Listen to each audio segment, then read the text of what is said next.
आपको याद होगा पिछली बार का G20 समिट भारत ने होस्ट किया था और इस बार का G20 ब्राजील होस्ट कर रहा है, जिसमें भारत का ही दबदबा देखने को मिला है, जिसमें कैनेडियन प्रधानमंत्री जस्टिन ट्रूडो को इग्नोर किया गया।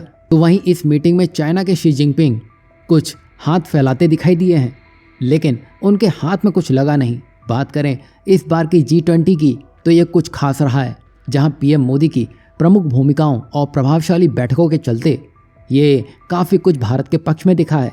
सबसे महत्वपूर्ण मुलाकात इटली की प्रधानमंत्री जॉर्जिया मेलोनी के साथ रही है और ये सिर्फ औपचारिक भेंट नहीं थी, ये उससे कुछ बढ़कर थी, जिसमें दोनों देशों ने व्यापार, सुरक्षा, संस्कृति और रक्षा जैसे क्षेत्रों में सहयोग करने के लिए 5 साल का समझौता भी किया है। वहीं ये सब कुछ चीन को अच्छा नहीं लगेगा, क्योंकि ये सब करके इटली ने चीन को और चिढ़ा दिया है। जब उसने औपचारिक रूप से चीन की बेल्ट एंड रोड इनिशिएटिव से किनारा कर लिया था, ये सब चीन अभी भी नहीं भूला है और अब भारत के साथ इस तरह की नजदीकियां चीन पचा नहीं पाएगा। तो वहीं पीएम मोदी ने फ्रांस के राष्ट्रपति इमैनुअल मैक्रोन से भी मुलाकात की है, साथ ही अमेरिकी राष्ट्रपति जो बाइडेन से भी खास चर्चाएं की है और अमेरिकी मीडिया की माने तो भारत के बढ़ते कद की भी इसमें बात हुई है। तो वहीं जो बाइडेन से पीएम मोदी की मीटिंग को देखते हुए ऐसा लगता है कि जैसे भारत वर्ल्ड लीडर बनने की राह में तेजी से आगे बढ़ रहा है। और इस पूरी मीटिंग में देखा जाए तो जस्टिन ट्रूडो कहीं नजर ही नहीं आए हैं। ये तो सब जानते हैं भारत के पीएम मोदी और जस्टिन ट्रूडो के बीच बिगड़ते रिश्तों की चर्चाएं हो रही हैं।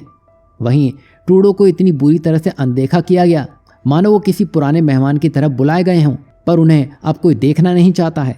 पीएम मोदी ने ना तो उनसे बातचीत की है, ना ही उनसे नजरें मिलाई हैं। इस सम्मेलन में मुख्य फोटो में भी जस्टिन ट्रूडो की गैर मौजूदगी ने उनकी स्थिति को और भी हास्यास्पद बना दिया है। उधर ब्राजील की बात की जाए, उसने अपने करीबी ब्रिक्स सहयोगियों को अपने साथ खड़ा करके ये स्पष्ट कर दिया कि दुनिया किसे महत्व देती है। और बेचारे जस्टिन ट्रूडो, जिनके भारत और चीन दोनों के ही साथ तनावपूर्ण संबंध चल रहे हैं, कहीं किनारे खड़े बस देखते रह गए हैं।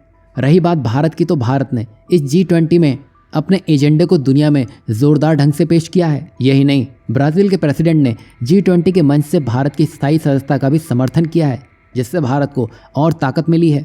वहीं ब्राजील के राष्ट्रपति ने भूख और गरीबी पर अपनी चिंता जताते हुए भुखमरी और गरीबी के खिलाफ वैश्विक गठबंधन बनाने का भी ऐलान किया है। तो वहीं शी जिनपिंग की बात की जाए तो उन्होंने G20 में आर्थिक मुद्दों पर काफी सोच विचार किया है। उन्होंने ग्लोबल साउथ से रिश्ते मजबूत करने की बात की है और अपनी धीमी पड़ती अर्थव्यवस्था को लेकर भी चिंता जताई है। और यही नहीं, उन्होंने WTO के प्रमुख से भी मुलाकात की है और इस संगठन के नियमों को अपने हिसाब से बदलने की कोशिश की है।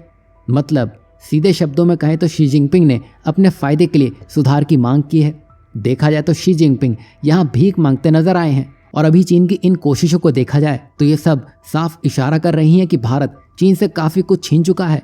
वहीं अगर G20 की ग्रुप फोटो की बात की जाए तो इसमें ना तो आपको ढूंढने से जस्टिन ट्रूडो दिखाई दे रहे होंगे और ना ही जो बाइडेन, उल्टा यहाँ पर रूसी विदेश मंत्री सर्गेई लावरोव जरूर दिखाई दिए हैं। और सबसे खास बात ये दिखाई दी है कि यहाँ पर प्रधानमंत्री नरेंद्र मोदी फ्रंट रो में होस्ट देश के साथ दिखाई दिए हैं, मानो सारे रास्ते भारत से ही होकर गुजरते हैं।